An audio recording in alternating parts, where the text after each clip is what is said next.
Big boss का part number 4 की। तो चलिए ड्रामा स्टार्ट करते हैं। तो ड्रामे के स्टार्टिंग में हम देखते हैं कि सभी जो बिग बॉस के क्लासमेट्स होते हैं वो सभी लोग एंजॉय करने गए होते हैं पेंटिंग गर्ल ने जो पेंटिंग बनाई थी उसके लिए, और सभी लोग एक एक कर गाने गाते हैं और सब एक दूसरे के मन को मोह लेते हैं। आगे की सीन में हम देखते हैं कि जो हमारी बिग बॉस होती है और जो आइडल होता है दोनों साथ में घर जा रहे होते हैं, और रास्ते में जो आइडल होता है ना वो बिग बॉस की तारीफ भी करता है उसके गाने के लिए कि तुम्हारा गला बहुत ही ज़्यादा सुरीला है, तुम बहुत ही अच्छा गाती हो। यहाँ पे हम देखते हैं कि एक जो इंसान होता है ना वो चुपके से बिग बॉस की और आइडल की तस्वीरें ले रहा होता है। अब ये तस्वीरों से क्या होगा आगे पता चलेगा। अगले ही दिन हम देखते हैं कि जो हमारी बिग बॉस होती है वो जा रही होती है तो कुछ लोग उन्हें इग्नोर करने लगते हैं, मतलब कुछ अजीब सी बातें बना रहे होते हैं। हमारे बिग बॉस को समझ नहीं आता कि आखिर ये हो क्या रहा है, लोग मुझे इतनी अटेंशन क्यों दे रहे हैं। हम देखते हैं कि बिग बॉस जा रही होती है, उनके पीछे पीछे बहुत सारे फैंस लग गए होते हैं क्योंकि सबको ना वो फोटोज मिल गई होती है जो बिग बॉस और आइडल की होती है। हमारी बिग बॉस को ज़्यादा कुछ समझ तो नहीं आ रहा होता है, पर वो देख रही होती है कि उसके पीछे पीछे बहुत सारे लोग लगे होते हैं। कुछ दूर जाती है तो हम देखते हैं कि पीछे से जो हमारे बिग बॉस का साथी होता है यानी कि डैनी आता है और कहता है क्या चल रहा है सुपरस्टार। तो कहती है सुपरस्टार, कौन सा सुपरस्टार, तुमने क्या भांग खा लिया क्या। तो कहता है हाँ तुम सुपरस्टार, तुमने आज का अखबार नहीं पढ़ा का, आज का न्यूज़ नहीं देखा। और फिर अपना फ़ोन दिखाता है। फ़ोन में जब एजी यानी कि हमारी बिग बॉस वो तस्वीरें देखती है ना बहुत ज़्यादा गुस्से में हो जाती है, कहती है ये सब क्या है, और वो उसको फोड़ने जाती है, मतलब कि वो उसके फ़ोन को तोड़ने जाती है। तो डैनी कहता है देखो देखो ये मेरा फ़ोन है, अगर तोड़ना है ना तो घर जाओ और अपना फ़ोन तोड़ना, ठीक है। फिर जो हमारी बिग बॉस होती है ना वो डैनिया को बताती है कि ये सब जो कुछ भी है ना बहुत ही ज़्यादा गलत हो रहा है और ये सब सही नहीं है, सब झूठ है। तो जो डैनिया कहता है ना ठीक है शांत हो जाओ, तुम इतना ज़्यादा टेंशन मत लो, उसे लेके कॉलेज जाता है। तभी हमारी बिग बॉस को याद आता है कि जो जूसन है ना वो तो आइडल को बहुत ज़्यादा पसंद करती थी, और अगर उसने ये सारी तस्वीरें देख ली है ना तो वो तो मुझे कच्चा जब आ जाएगी।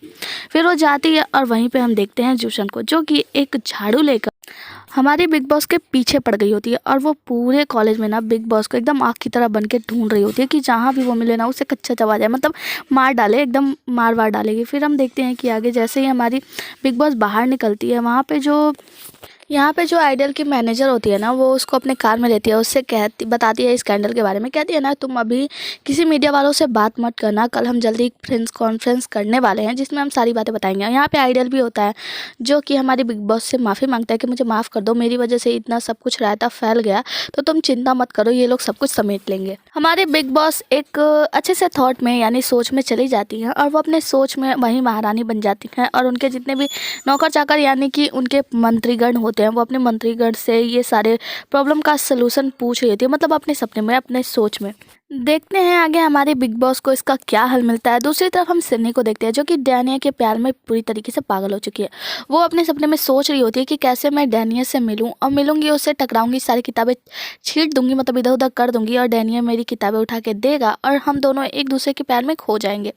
पर जो हमारी सिडनी है इसका प्लान ना यहाँ पे चौपट हो जाता है। जैसे ही वो जाती है डैनिया से टकराती है तभी इसका जो मैनेजर होता है यानी कि असिस्टेंट इसके साथ वाला लड़का वही आता है और डैनिया के साथ सारी बुक्स उठाता है, मतलब यहाँ पे सिडनी का प्लान फ्लॉप हो जाता है। आगे की सीन में हमें आइडल को दिखाया जाता है जो कि एक प्रेस कॉन्फ्रेंस तो करता है पर उसका कोई भी हल नहीं निकलता और वो बहुत ही ज़्यादा चिंतित होती है। इधर उसकी जो असिस्टेंट होती है उसको कहती है कि तुम एक काम करो, कुछ टाइम के लिए ना स्कूल छोड़ दो, जब सारा मामला ठंडा हो जाएगा तो तुम अब्रॉड में जाके पढ़ लेना। और एक लड़की है, मतलब एक एक्ट्रेस है उससे मैं बात करती हूँ, तुम्हारी गर्लफ्रेंड बनने के लिए, कुछ टाइम के लिए तुम्हारी गर्लफ्रेंड बन जाएगी तो ये सारे मामला ठंडा हो जाएगा, और जब मामला ठंडा हो जाएगा तो तुम वापस आ जाना, मतलब अब्रॉड में जाकर पढ़ लेना वगैरह वगैरह। पर जो हमारा आइडल होता है ना उसको ये सारी बातें पसंद नहीं आती, पर उसके पास कोई दूसरा रास्ता भी नहीं है। देखते हैं आगे क्या होता है। आगे की सीन में हम सिडनी को देखते हैं जो कि अभी भी प्लान बना रही होती है कि कैसे जाके डैनी से मिलूं, उससे बातें करूं, उससे आई कांटेक्ट करूं, आंखों से आंखें मिलाऊं, मतलब वो बहुत सारा बातें सोच रही होती है, उसके साथ का कुछ सपने भी देख रही थी। लेकिन जैसे उसके पास जाती है ना एक बहुत जोर का धमाका होता है और फिर उसका प्लान यहाँ पे फ्लॉप हो जाता है। अगले ही पल में हम देखते हैं आइडल को जो कि बहुत ही ज़्यादा परेशान होता है, और जूसन यानी हमारी बिग बॉस से बातें भी करता है कि मैं बहुत ज़्यादा परेशान हूँ, क्या करूँ, मतलब सैड होता है।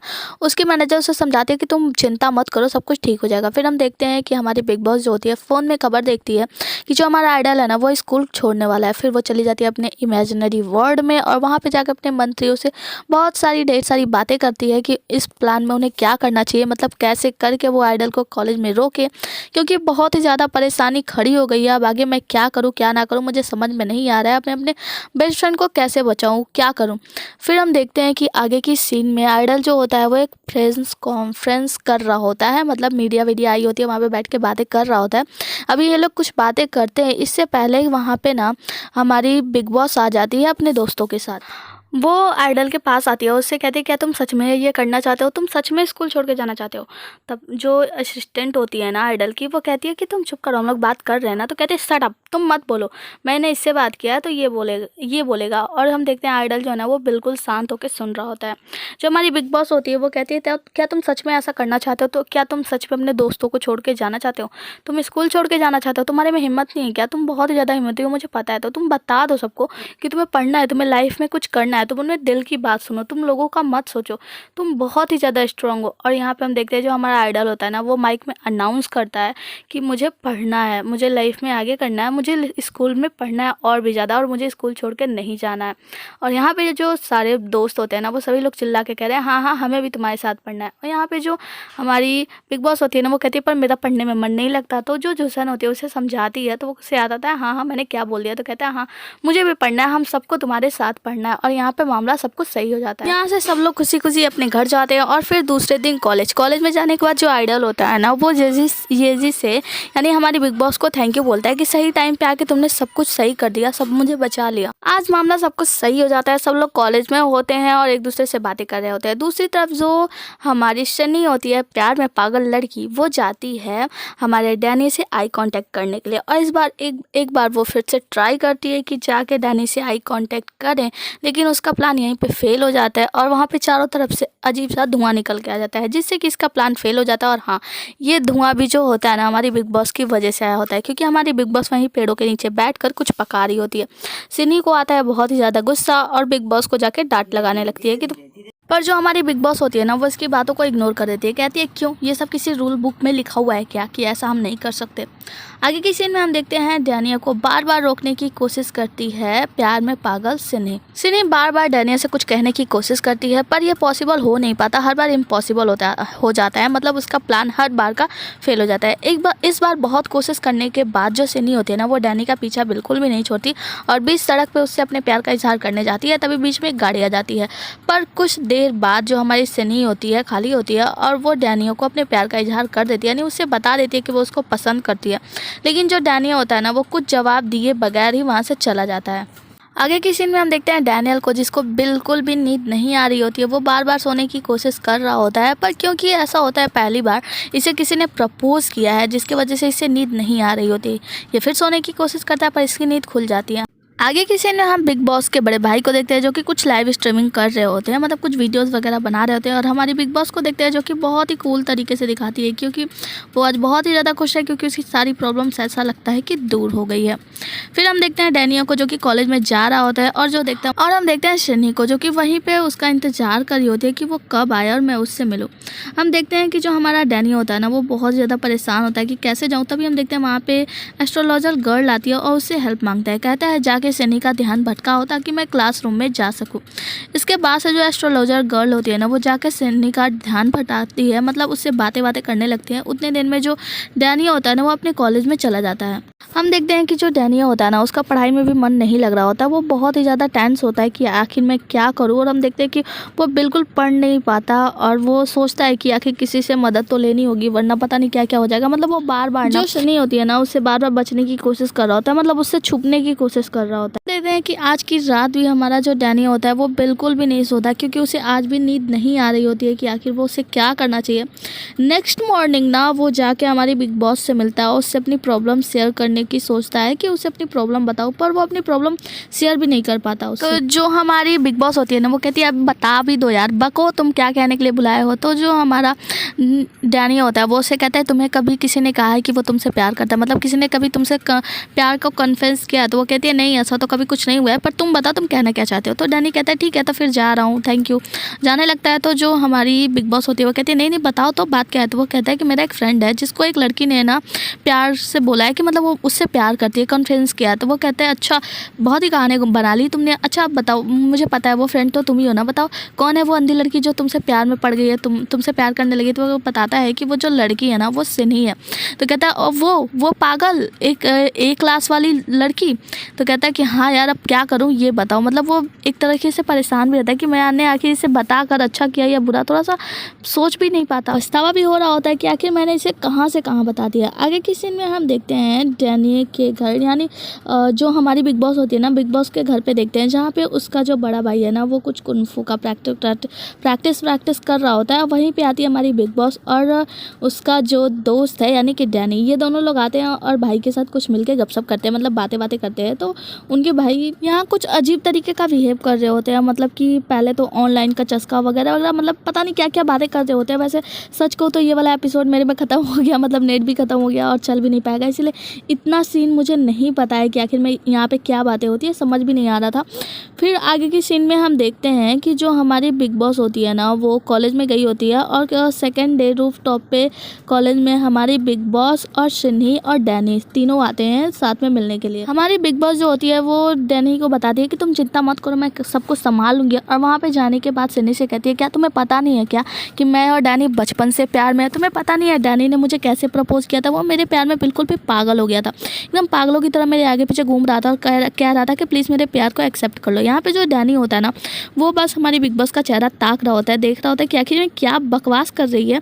लेकिन जो हमारा डैनी अब तो सब कुछ इसे बता के फंस चुका है, तो यहाँ पे हाँ ही बोलना होता है। तो वो कहता है कि हाँ बताओ डार्लिंग तुम मुझसे क्यों प्यार करते हो। तो जो हमारा डैनी होता है ना वो कहता है मैं तुमसे इसलिए प्यार करता हूँ क्योंकि तुम बहुत ही ज़्यादा प्यारी हो, बहुत ही ज़्यादा स्मार्ट हो, केयरिंग हो वगैरह वगैरह, उसकी बहुत सारी तारीफ़ें करता है।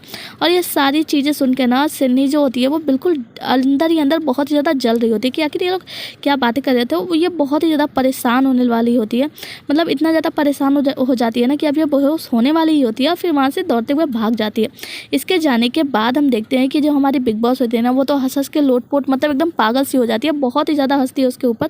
और जो हमारा डैनी होता है वो अपना मुँह छिपा रहा होता है कि भाई मैंने कैसी लड़की को बता दिया, इसने एक अलग ही हंगामा खड़ा कर दिया है। आगे की सीन में हम देखते हैं हमारी बिग बॉस को जो कि अपने घर पे पहुंची होती है और देखते हैं कि उनका भाई ना कुछ अजीब तरीके का बिहेव कर रहा होता है, मतलब यूँ कहे कि उनके ऊपर काम का बहुत ही ज़्यादा प्रेशर है जिसकी वजह से बहुत ही ज़्यादा काम कर रहे होते हैं, जिसकी वजह से वो बहुत ज़्यादा थक जाते हैं। और हमारी जो बिग बॉस होती है ना वो सोचती है कि कैसे करके अपने भाई की हेल्प किया जाए और इमेजिनरी वर्ल्ड में उसकी कुछ कहानियाँ वगैरह बनाती है, मतलब कुछ ज़्यादा। जो हमारी बिग बॉस होती है ये पहुँच जाती है अपने भाई के काम करने के स्थान पर, मतलब जहाँ पर उसका भाई काम करता था, वहाँ पर जाकर रेस्टोरेंट में कुछ पूछताछ करती है। और वहीं पे हम देखते हैं कि कुछ दूरी से ना जो सिन्नी होती है वो आ रही होती है अपना फ़ोन चलाते हुए और वहीं पे डैनिया भी साइकिल चलाते हुए आ जाता है। और हम देखते हैं डैनिया और जो हमारी बिग बॉस होती है ना दोनों एक दूसरे से टकराते हैं और आपस में लड़ाई करने लगते हैं कि तुम बहुत ज़्यादा स्मार्ट समझते हो खुद को वगैरह वगैरह, तुम्हारी आँखें हैं या नहीं, तुम कैसे साइकिल चला रहे हो। तो जो हमारा डैनी होता है वो कहता है मेरी तो आँखें हैं पर मुझे लगता है ना तुम्ही ने आँखों की जगह बटन लगा रखा है जो कि तुम्हें दिखाई नहीं दे रहा है। फिर हम देखते हैं जो सिन्नी होती है ना दूर से ये सारी बातें सुन रही होती है, मतलब उसको आवाज़ आती है, उससे समझ आता है कि ये डैनी है और हमारी बिग बॉस है, तो वो वहाँ पे पहुँच जाती है और उन दोनों को देखकर ना मुस्कुराने लगती है कि इन दोनों में लड़ाई कैसे हो रही है। तो जो हमारी सिन्नी होती है ना ये तो मतलब इसको तो बस मौका चाहिए होता है कि कैसे उन दोनों को दूर करे। तो वहाँ पे जाके ना डैनिया का साथ देती है, कहती है कि तुम दोनों को बीच सड़क पे से लड़ाई नहीं करना चाहिए और ये बहुत ही ज़्यादा गलत है, मतलब डैनिया का साथ लेती है पर डैनिया भी उससे साथ देने से मना कर देता है। और जो हमारी बिग बॉस होती है वो कहती है जाओ ना जाओ तुम अपना काम करो, ये हम दोनों के बीच का मामला है, हम दोनों सुलझा लेंगे, तो तुम हम दोनों के बीच में ना पड़ो।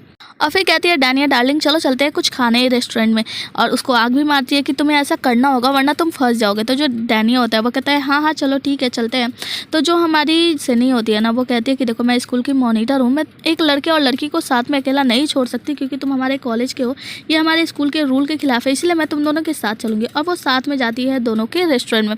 वो एक चीप सा रेस्टोरेंट होता है जहाँ पे ना सिनी को बिल्कुल भी अच्छा नहीं लग रहा होता है क्योंकि वो कभी ऐसे छोटे मोटे रेस्टोरेंट में आई नहीं है और यहाँ पे हम देखते हैं कि वो खाना खा रहे होते हैं और जो सनी होती है ना वो छुपके से डैनियल की फ़ोटो लेने की कोशिश करती है। और ये सारी चीज़ें ना जो हमारी बिग बॉस है वो देख लेती है और समझ भी जाती है, क्योंकि हमारी बिग बॉस तो बहुत ही ज़्यादा समझदार है ना।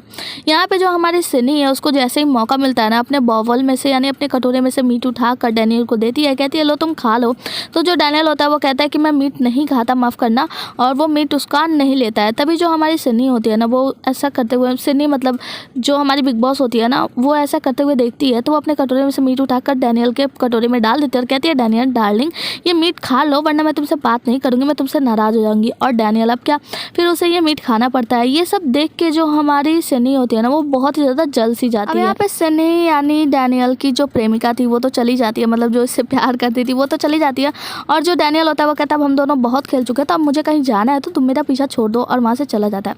फिर जो हमारी बिग बॉस होती है वो करती है डैनियल का पीछा। वो कहती है कि आखिर ये जा कहाँ रहा है, ज़रूर ये किसी से मिलने जा रहा होता है, ज़रूर ये किसी से मिलने जा रहा है, कोई तो चक्कर है। और फिर वो लग जाती है डैनियल के पीछे, गाड़ी से उसका पीछा करती है और उसके पीछे पीछे पहुँच जाती है नर्सिंग होम में। और नर्सिंग होम में जैसे ही इसकी एंट्री होती है वहीं पे एक बूढ़ी दादी माँ की एंट्री होती है, जो कि हमारे बिग बॉस को पकड़ते ही मारने लगती है, मतलब ज़बरदस्त मारती है, मतलब थप्पड़ से, हाथ से, मतलब एकदम मारने लगती है। और जो हमारी बिग बॉस होती है वो तो इधर उधर भाग रही होती है कि आखिर ये दादी माँ मेरे पीछे क्यों पड़ गई, मुझे इतना क्यों मार रही है, कभी झाड़ू से कभी डंडे से, मतलब बहुत सारी चीज़ों से मारती हैं। तभी हम देखते हैं कि वहाँ पर आता है डैनियल और दोनों के बीच में खड़ा हो जाता है, कहता है तुम दोनों यहाँ पर क्या कर रहे हो। और वहाँ पर हमें पता चलता है कि ये जो दादी माँ होती है ना वो डैनियल की दादी माँ होती है। वो बताता है कि मेरी दादी है, और यहाँ पे दादी ना डैनियल से चिपक जाती है, कहती है यही लड़की है जो मुझे मारने की कोशिश कर रही थी और कब से मुझे मारे जा रही थी। अब हमारे डैनियल जो होता है वो हमारी बिग बॉस को बताता है कि ये मेरी दादी है और मैं हर वीक इनसे मिलने आया करता हूँ, और मेरी दादी दिमाग से थोड़ी सी पैदल है, मतलब पागल टाइप की है, इन्हें पता नहीं है कि इमेजिनरी वर्ड और रियल वर्ड में क्या फ़र्क है,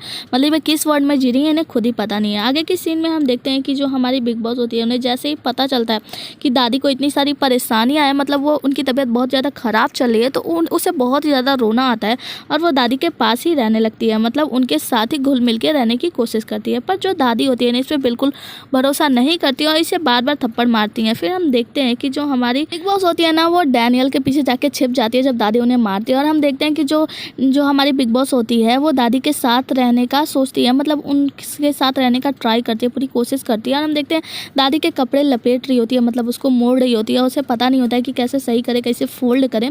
तो जो डैनियल होता है ना वो आके उसे बताता है कि कैसे कपड़े को फोल्ड करना है। वो यहाँ पे फोल्ड करती है और जो हमारी दादी माँ होती है ना उन्हें लगता है कि ये ना ज़रूर इसकी क्लासमेट होगी और जो डैनियल है ना वो इसका मॉनिटर है। तो यहाँ पे वो बताती है कि इस बार मॉनिटर ये नहीं है बल्कि मैं हूँ। दादी माँ इस बात पे भी भरोसा नहीं करती और डंडा उठाती है और फिर से हमारी जो बिग बॉस होती है उसे मारने लगती है। सब हो रहा है तो हमारी बिग बॉस क्यों ना इमेजिनरी वर्ल्ड में जाए। वो इमेजिनरी वर्ल्ड में जाती है और वो एक जेल में यानी कैद खाने में होती है, जहाँ पे दादी उससे सवाल पे सवाल किए जा रही होती है, मतलब सवालों का बौछार हो रहा होता है और हमारी जो बिग बॉस होती है जो भी सवाल का जवाब देती है वो गलत ही जाता है और यहाँ पे दादी उसकी बार बार पिटाई कर रही होती है। फिर हम आगे की सीन में देखते हैं कि जो डॉक्टर्स होते हैं ना वो डॉक्टर डैनियल को बताते हैं कि आपकी दादी यहाँ के लोगों को बहुत ही ज़्यादा परेशान कर रही है, लोगों से लड़ाइयाँ करती हैं और बार बार हॉस्पिटल छोड़ के भागने की कोशिश करती है। कई बार इन्होंने कोशिश किया, लोगों को मारती पीटती हैं, मतलब बहुत ही सारी इनसे शिकायतें करते हैं। फिर हम देखते हैं कि जो हमारी बिग बॉस होती है वो दादी के साथ घुल मिल के रहने की कोशिश तो करती है पर दादी उनके साथ घुल मिल नहीं पाती क्योंकि दादी अपने इमेजिनरी वर्ल्ड में ही खोई रहती है। हम देखते हैं जो बिग बॉस होती है ना वो दादी से बताती है कि मैं डैनियल की मॉनिटर हूँ। इस पर दादी बिल्कुल भी भरोसा नहीं करती है, उसे झूठी लड़की कह के बुलाती हैं और उसे फिर एक बार मारने की कोशिश करती हैं। एक दो लाइन में कहें तो जो हमारी दादी है ना, दादी को बिग बॉस हमारी बिल्कुल भी पसंद नहीं आई है और दादी उन्हें बार बार मारने की कोशिश करती है। जब भी कुछ बातें होती हैं दोनों में लड़ाइयाँ ज़्यादा होती हैं और इन दोनों के बीच फंस जाता है कौन, डैनियल बार बार इसको बचाने की कोशिश करता है पर उस बीच में डैनियल की भी पिटाई हो जाती है और दोनों को कमरे से निकाल के बाहर कर देती है। फिर हम देखते हैं दादी अकेले में बैठ कर कुछ डब्बा वब्बा निकाल के अपना पुराना सामान यानी चीज़ों को देख रही होती है। ये सारी चीज़ें हमारी बिग बॉस छुपके से देख लेती है और दादी माँ के जाने के बाद उनके कमरे में जाती है, उनका बॉक्स उठाकर लेटर पढ़ती है जिसके बाद उसे पता चलता है कि दादी माँ का ना आज वेडिंग एनिवर्सरी। जो हमारी बिग बॉस होती है ना उसे समझ में आ जाता है कि दादी आखिर में आज क्या फील कर रही होंगी। हम देखते हैं बाहर जो दादी होती है ना सफ़ेद कलर का चादर ओढ़ कर एक ऊंची सी जगह पे खड़ी हो जाती है और यहाँ पे सारे डॉक्टर्स को लग रहा होता है कि ये फिर से शुरू हो गई, लाओ इसे इंजेक्ट करते हैं। जैसे ये लोग इंजेक्ट करने जाते हैं वहीं पे जो हमारी बिग बॉस होती है वो आती है फ्लावर का गमला लेकर और दादी के हाथों में देते हुए कहती है आज ना मेरी दादी का वेडिंग एनिवर्सरी है। तो सारे डॉक्टर्स समझ जाते हैं कि ये कुछ अलग इसलिए ये सब कर रही थी। तो हम देखते हैं कि यहाँ पे डैनियल आता है, दादी माँ होती है और हमारी बिग बॉस होती है और तीनों लोग मिलकर कुछ अच्छी सी तस्वीरें खिंचवाते हैं। अच्छी सी तस्वीरें खिंचवाने के बाद हमारी बिग बॉस और डैनियल दादी को गुड बाय बोलकर घर चले जाते हैं। घर जाने के बाद हम देखते हैं जो दादी माँ होती है ना, जब अकेले पड़ जाती हैं तो वो बैठे बैठे वो फोटोज़ को देखकर हमारी बिग बॉस और डैनियल को याद करती हैं, मिस करती हैं। आगे के सीन में हमें एक छोटा सा रोमांटिक सा सीन दिखाते हैं जहाँ पे जो हमारा डैनियल होता है और दूसरी तरफ जो लड़की होती है वो हमारी बिग बॉस होती है और दोनों लोग एक दूसरे से कुछ बातें कर रहे होते हैं। तो सीन यहाँ पे कट हो जाता है। आगे के सीन में हम देखते हैं कि जो हमारी जूसन होती है यानी आइडियल की लवर, वो एक लड़के का पीछा कर रही होती है। जो लड़का होता है ना वो बहुत ही ज़्यादा गंदे तरीके से रहता है, हमेशा से बहुत ही ज़्यादा बदबू करता है, वो अच्छे कपड़े नहीं पहनता, बाल वाल हमेशा बिखरे हुए रहता है। पर वो लड़का होता बहुत ही ज़्यादा इंटेलिजेंट है और जो हमारी जूसन है उसका पीछा कर रही होती है। हम देखते हैं कि जूसन उस गंदे से लड़के के पीछे बार बार जा रही होती है, शायद टीचर के कहने पे उसके बारे में कुछ पता लगा रही होती है। हम देखते हैं कि वो जो लड़का होता है ना बहुत ही गंदे तरीके से रहता है, जिसके आते सभी लड़के अपना नाक बंद करने लगते हैं, मतलब बहुत ज़्यादा बदबू करता है। और हम देखते हैं लेकिन वो लड़का ना पढ़ने में बहुत ही ज़्यादा तेज़ होता है, मतलब बहुत ही अच्छी चाइनीज़ लैंग्वेज जानता है और यहाँ तक कि वो ऐसे भी बहुत अच्छे लिख लेता है। और ये सारी प्रॉब्लम्स जाके ना बिग बॉस को बताते हैं टीचर वो, और उससे कहते हैं कि इस प्रॉब्लम को सॉल्व करो। जो हमारी बिग बॉस होती है ये इस काम को अपने हाथ में ले लेती है और चाहती है उस लड़के से, मतलब गंदे से लड़के से बात करने की कोशिश करती है। पर वो जो लड़का होता है ना कुछ भी रिस्पॉन्स नहीं कर रहा होता है। ये जाके उससे बहुत सारी बातें करती है, बहुत कुछ बोलने की कोशिश करती है, पर वो लड़का कुछ भी नहीं बोलता, चुपचाप से अपना एक साइड में बैठा होता है। आगे की सीन में हम देखते हैं कि हमारी जो बिग बॉस होती है ना वो बहुत ही ज़्यादा परेशान होती है उस गंदे से लड़के को लेकर कि आखिर उसको ठीक कैसे किया जाए, मतलब उसकी प्रॉब्लम्स कैसे सॉल्व की जाए। और ये सारी प्रॉब्लम्स जाके ना वो अपने बड़े भाई को भी बताती है, पर उसके प्रॉब्लम का कोई सोल्यूशन नहीं निकलता। और हम उस लड़के को देखते हैं जो कि लड़का बहुत ज़्यादा इंटेलिजेंट वैसे तो होता है पर गंदे तरीके से रहता है। इस गंदे तरीके से रहने की वजह से उसके साथ कोई नहीं होता, कोई उसका दोस्त नहीं होता। हमें एक छोटा सा फ्लैशबैक भी दिखाया जाता है जहाँ पे इस छोटे से बच्चे का ना एक जुड़वा भाई भी हुआ करता था, जिसके वजह से कुछ ऐसी प्रॉब्लम हो गई थी, कोई ऐसा हादसा हुआ था जिसके वजह से ये लड़का ना हमेशा से डिप्रेशन में चला गया है और ये ऐसे गंदे तरीके से बेकार तरीके से रहता है। यहाँ तक कि अपना रूम भी ना बहुत ही मैसी तरीके से इसका रूम भी होता है। इसका जो डेस्क होता है, मतलब जहाँ पे ये बैठ के पढ़ाई वढ़ाई करता है, वो सारी चीज़ें बहुत ही ज़्यादा मैसी तरीके से होता है। तो जो टीचर वो होते हैं वो जाके इस लड़के के डैड से बात करते हैं और कहते हैं कि आपके बेटे को चाइनीज़ लैंग्वेज बहुत ही अच्छी आती है, यहाँ तक कि वो ऐसे भी बहुत ही अच्छा लिख लेता है। अगर आप चाहें आप उसको बताएं कि वो सब कुछ कर सकता है तो वो अपने लाइफ में ना बहुत ही अच्छा राइटर बन जाएगा, क्योंकि आपका लड़का बहुत ही ज़्यादा इंटेलिजेंट है। पर उसके डैड भी ना इन सब बारे में कुछ बात नहीं कर पाते, मतलब अपने बेटे को कुछ समझा नहीं पाते हैं। ये आइडिया तो काम नहीं आता। फिर हमारी जो बिग बॉस होती है ना वो अपना दिमाग लगाती है, मतलब 250 किलो का दिमाग लगाती है और वो एक अच्छा सा प्लान बनाती है, जहाँ पे हम देखते हैं कि जो गंदा सा लड़का है ना उसे एक कॉन्सर्ट की तरह एक टिकट टाइप का दिया जाता है और वो लड़का जाता है एक जगह जाता है जहाँ पे उसका हेयर कट किया जाता है, मतलब बिल्कुल ही गेम की तरह, क्योंकि उस लड़के को गेम में बहुत ही ज़्यादा इंटरेस्ट होता है। तो उसे एक जगह भेजा जाता है जहाँ पे उसका हेयर कट होता है सैलून में। फिर उसका नेक्स्ट टारगेट होता है जहाँ पे वो नेक्स्ट टारगेट में नेक्स्ट शॉप में जाता है जहाँ पे उसकी आई ग्लासेस, मतलब जो ग्लासेस वगैरह होती है वो ग्लासेस बदल दिया जाता है। उसके जगह पे उसके आंखों में आई लाइसेंस, मतलब कुछ ऐसा लेंस वगैरह लगा दिया जाता है आंखों में, जिसकी वजह से इसकी आंखों की खूबसूरती बढ़ जाती है। फिर वो अगले नेक्स्ट टारगेट में जाता है। ऐसे ही करके ना उस लड़के की ड्रेसिंग सेंस वगैरह, मतलब सब कुछ बिल्कुल अच्छे तरीके से चेंज कर दिया जाता है। हम देखते हैं कि ये जो गंदा सा लड़का था ना, ये यहाँ पे जितने भी गेम्स वगैरह जो भी जैसे भी खेलता है ना, उस हिसाब से ये बहुत ही ज़्यादा अब हैंडसम दिखने लगा है, बहुत ही ज़्यादा अलग अट्रैक्टिव दिखने लगा है। और जब ये वहाँ से सैलून वगैरह से बाहर आता है ना तो ये बहुत ही ज़्यादा हैप्पी भी होता है। फिर इसे एक मैसेज आता है जिससे इसे, मतलब हम सबको पता चलता है कि ये सब जो कुछ भी था ना बिग बॉस ने किया था। बिग बॉस इसको मैसेज करती है कि आपका टास्क कंप्लीट हुआ वगैरह वगैरह। तो ये लड़का उसको थैंक यू भी बोलता है कि मैं इतना अच्छा बन के निकलूँगा, मतलब मुझे भी भरोसा नहीं था वगैरह वगैरह, उसको थैंकफुल होता है, मैसेज करता है। और जब ये लड़का अपने घर पर जाता है तो इसके पापा देख कर ना इसे बहुत ही ज़्यादा खुश होते हैं, मतलब हैप्पी होते हैं इस होलिये में देखकर कि चलो मेरा लड़का बदल गया। आगे की सीन में देखते हैं हमारी बिग बॉस को जो कि क्लासरूम में जो गंदा सा लड़का था ना उसका डेस्क वगैरह साफ करा रही होती है। मतलब जो हमारी बिग बॉस है ना वो बहुत ही अच्छे दिल वाली लड़की है। इसको जो भी काम दिया जाए, जो भी काम सौंपा जाए, जो भी टास्क सौंपा जाए ना, वो सारा अपना काम वाम कर लेती है, मतलब पूरा कम्प्लीटली कर लेती है। जहाँ पे ना इसका एक और प्रॉब्लम सॉल्व हो गया और ये बहुत ही ज़्यादा खुश होती है। वहीं पर वो डर्टी बॉय भी, मतलब जो कूल बन चुका होता है, वो आता है और एक प्यारा सा स्पीच देता है, जिस स्पीच में वो हमारी जो बिग बॉस होती है ना उसको थैंक यू बोलता है। और हमारा आज का एपिसोड यहीं पे ख़त्म हो जाता है। मिलते हैं अगले एपिसोड में, तब तक के लिए tata bye bye and good night.